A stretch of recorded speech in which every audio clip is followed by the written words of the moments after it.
Tibetan ആത്മീയ നേതാവ് ദലൈലാമയ്ക്ക് ജന്മദിനാശംസകളുമായി ലോകം. ധർമ്മശാലയിൽ ആഘോഷങ്ങൾ പുരോഗമിക്കുന്നു. ആശംസകൾ നേർന്ന പ്രധാനമന്ത്രി നരേന്ദ്രമോദിയും കേന്ദ്രമന്ത്രിമാരായ കിരൺ റിജിജുവും രാജീവ് രഞ്ജൻ സിംഗും ആഘോഷങ്ങളിൽ പങ്കെടുത്തു. നവതിയുടെ നിറവിലാണ് ടിബറ്റൻ സന്യാസി സമൂഹത്തിന്റെ ആത്മീയ രാഷ്ട്രീയ ആചാര്യൻ ദലൈലാമ. ധർമ്മശാലയിൽ ആഘോഷങ്ങൾ പുരോഗമിക്കുന്നതിനിടെ ദലൈലാമ വിശ്വാസികളെ അഭിസംബോധന ചെയ്തു. 130 വയസ്സുവരെ ജീവിക്കാൻ ആഗ്രഹിക്കുന്നുവെന്നും അതിനുശേഷമാവും പിന്തുടർച്ചാവകാശിയെ പ്രഖ്യാപിക്കുകയെന്നും ദലൈലാമ വ്യക്തമാക്കി. പിൻഗാമിയെക്കുറിച്ചുള്ള ചർച്ചകൾ ദക്ഷിണേന്ത്യൻ ഭൗമരാഷ്ട്രീയത്തിൽ സജീവമാകുന്നതിനിടെയാണ് ദലൈലാമയ്ക്ക് 90 വയസ്സ് പൂർത്തിയാകുന്നത്. ഇന്ത്യയുടെയും ടിബറ്റിന്റെയും ദേശീയ ഗാനങ്ങൾ മുഴങ്ങിയ അന്തരീക്ഷത്തിൽ ടിബറ്റൻ പതാക ഉയർത്തിയതോടെയാണ് ദലൈലാമയുടെ ജന്മദിനാഘോഷത്തിന് തുടക്കമായത്. കനത്ത മഴയും മൂടൽമഞ്ഞും അവഗണിച്ചാണ് ഹിമാചൽ മലനിരയായ ധർമ്മശാലയിലേക്ക് ആളുകൾ ഒഴുകിയെത്തിയത്. സ്നേഹം, കാരുണ്യം, ക്ഷമ, ധാർമ്മിക അച്ചടക്കം എന്നിവയുടെ ശാശ്വത പ്രതീകമാണ് ദലൈലാമയെന്നും കോടിക്കണക്കിന് ജനങ്ങൾക്ക് അദ്ദേഹം പ്രചോദനമാണെന്നും പ്രധാനമന്ത്രി നരേന്ദ്രമോദി എക്സിൽ കുറിച്ചു.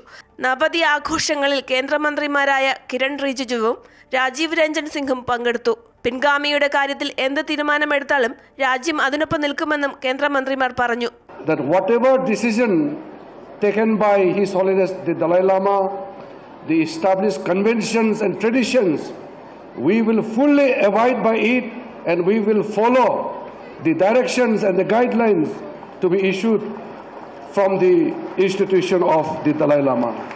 ലാമയ്ക്ക് ലോക നേതാക്കളും ആശംസകൾ നേർന്നു. ടിബറ്റുകാരുടെ മനുഷ്യാവകാശങ്ങളോടും അടിസ്ഥാന സ്വാതന്ത്ര്യങ്ങളോടും ആദരവ് പ്രകടിപ്പിക്കാൻ US പ്രതിജ്ഞാബദ്ധമാണെന്ന് US state secretary Marco Rubio പ്രതികരിച്ചു. തായ്വാൻ പ്രസിഡന്റ് ലായ് ചിങ്-ടെയുടെ സന്ദേശവും ഏറെ രാഷ്ട്രീയ പ്രാധാന്യമുള്ളതാണ്. തങ്ങളുടെ പ്രദേശത്തിന്റെ ഭാഗമാണെന്ന് ചൈന നിരന്തരം അവകാശപ്പെടുകയും ആവശ്യമെങ്കിൽ സൈനിക നീക്കത്തിലൂടെ പിടിച്ചെടുക്കുമെന്ന് ഭീഷണിപ്പെടുത്തുകയും ചെയ്യപ്പെടുന്ന പ്രദേശത്തിന്റെ മേധാവി എന്ന നിലയിലാണ് തായ്വാൻ പ്രസിഡന്റിന്റെ പ്രസ്താവന ചർച്ചയാകുന്നത്. ദക്ഷിണേന്ത്യയിൽ സ്വാധീനമുറപ്പിക്കാൻ ഇന്ത്യയും ചൈനയും ശ്രമിക്കുന്നതിനിടെയാണ് ടിബറ്റ് വിഷയം വീണ്ടും ചർച്ചയിൽ നിറയുന്നതെന്നും ശ്രദ്ധേയം. 1959 രാഷ്ട്രീയ സാഹചര്യങ്ങളുടെ പശ്ചാത്തലത്തിലായിരുന്നു ദലൈലാമ ഇന്ത്യയിലേക്ക് പലായനം ചെയ്തത്. News desk, Amrita news.